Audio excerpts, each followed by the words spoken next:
Mode select.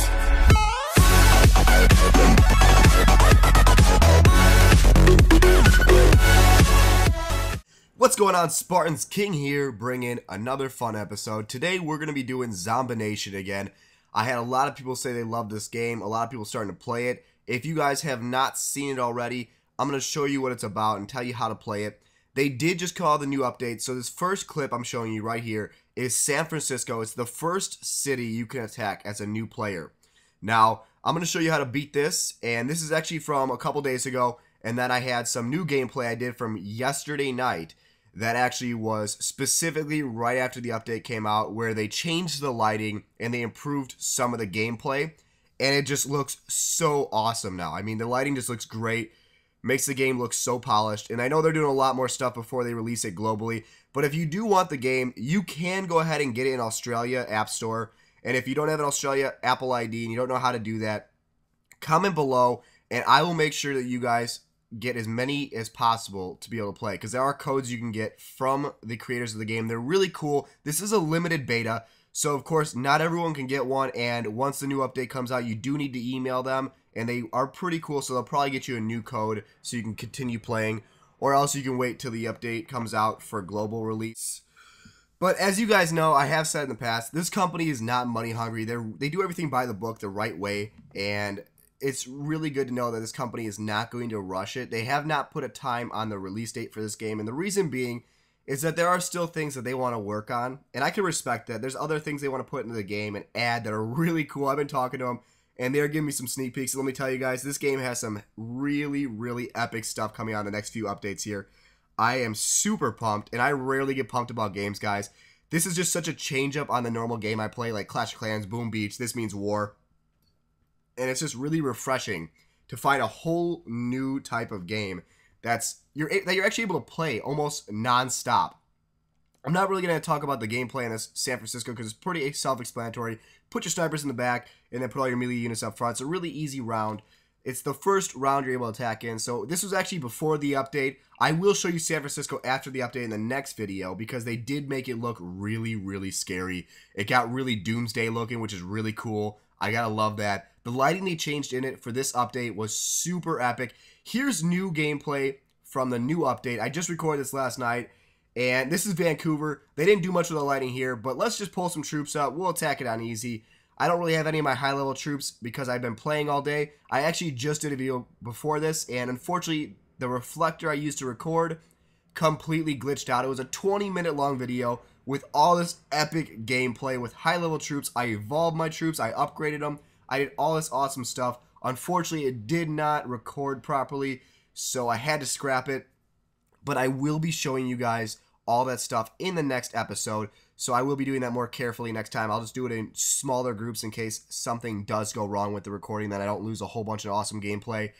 But as you can see, just dropping some pads down, those red like hurt symbols popping up and those little rings flying out of those pads are actually from the Researcher. The Researcher has a range. It's a unit that has a range that damages everything, or it doesn't damage, but it weakens every unit or zombie that comes within range of it. So every zombie that comes up, you're going to see starts popping those red things off them because they're injured and they cannot attack at full strength. So you don't want to put too many on one pad. It's only helpful to have one on each pad, and it's also only helpful to have one surgeon or one medic on each pad also. You don't want multiples of any of those guys, because if you do put more than one, then you don't have enough melee power or enough attack from gunners or anything like that to actually fight off the zombies, and everyone on the pad will die. So it's a really good measurement of what you put on pads if you only put one or two at max of non-attack on a 5 pad, and only one non-attack unit on a 3 pad. That's my strategy I use, and it works out pretty well. As you can see, we're holding this horde with no problems. You can see my mercenary and gunfighter are just going to town. The sniper's taking out the big guys. Not an issue. Real easy round. Knocked it out without much problem. 70 experience, 75 cans. That's the energy in this game that you use to upgrade your troops and to attack in battles. So that is very important. You got to get plenty of that. This game does have global wars that come out weekly, and you're able to win really epic or rare cards. As you can see from this right here, this arena right here, you can see the lighting has changed the game. I mean, look how awesome this looks. As they put it, it looks oh so beautiful, and the other ones look oh so scary. So gotta love the description for the update, but It is really looking awesome. It's looking really polished, really realistic. Looks like a real sunset or sunrise is coming up or down on the city, and it is looking crazy. I want to put my snipers in the back here on these last two pads, and then I will combine the pads together by clicking that little plus button or the direction button, and then pushing them all together on that last pad on the top left.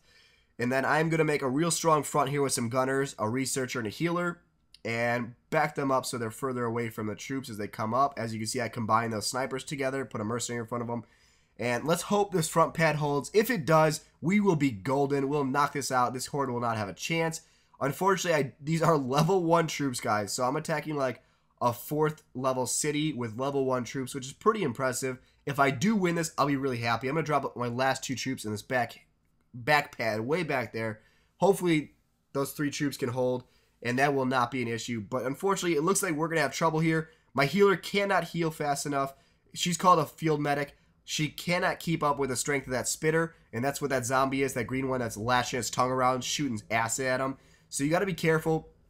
If I had stronger troops, I'm sure if I had mercenary on that pad, we wouldn't be having this problem because it would thin that horde out. And so I dropped a mercenary too, and they're unfortunately getting wiped out. This is rough, guys. Did not think this would happen. Do have a surgeon on the pad, though, so the surgeon brought back a mercenary, but look at this. They're just getting massacred by that acid. This is crazy. I'm a little worried now, guys. I don't think I'm actually going to be able to hold this one down. Let's just aim for running the timeout. So I'm going to go to this back pad. I'm going to drop my troops back so the spitters can't hit them.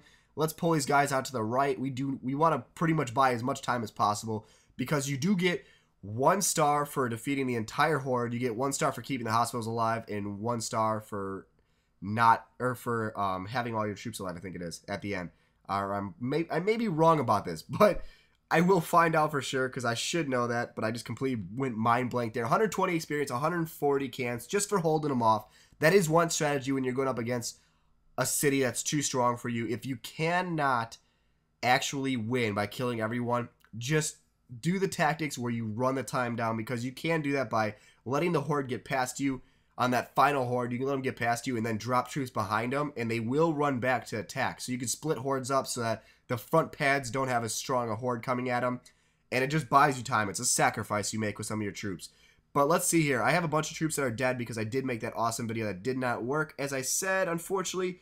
But let's go ahead and pick some troops out. Let's auto-choose. Nope, let's not do that because the auto-choose, unfortunately, gave me all field medics. No good. Let's go ahead and find some troops to fill us up with so we can attack one more time for you. I do have a ton of awesome gameplay I want to show you next time. Next time will be all high-level gameplay, so I hope you're pumped for that. They get really crazy. The zombies start spewing like fluids everywhere. Poisonous fogs come out. Things get crazy. You got like titans with giant metal plates on their chests that can't be injured by anything other than snipers.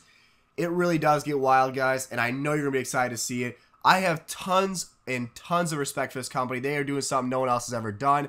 I am just honored that I'm able to talk to them and actually have a little bit of feedback from them, and also maybe give them suggestions that maybe might be implemented in the future, because there are some ideas I have that could really help this game, and they don't even need the help, but you could always make stuff better. And this game has already got a really solid, amazing basis for itself.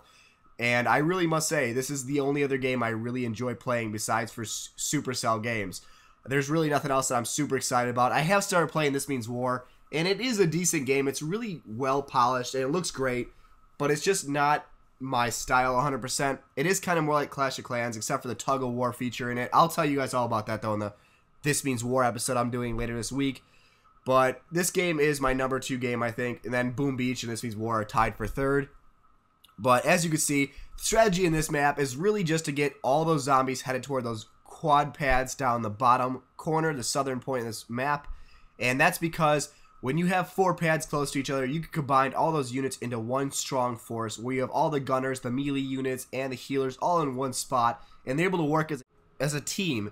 And as you can see, they are doing pretty well. 1 pad went down, unfortunately, because those spitters are very, very strong, and you do got to watch out for those guys. However, I will drop some handymen there, the guys with the hammers, just to slow things down. They are a sacrifice just to buy my machine gunner time, because my machine gunner's all the way in the back there with the snipers, and he is the one thing that can completely annihilate everything. I mean, look at this.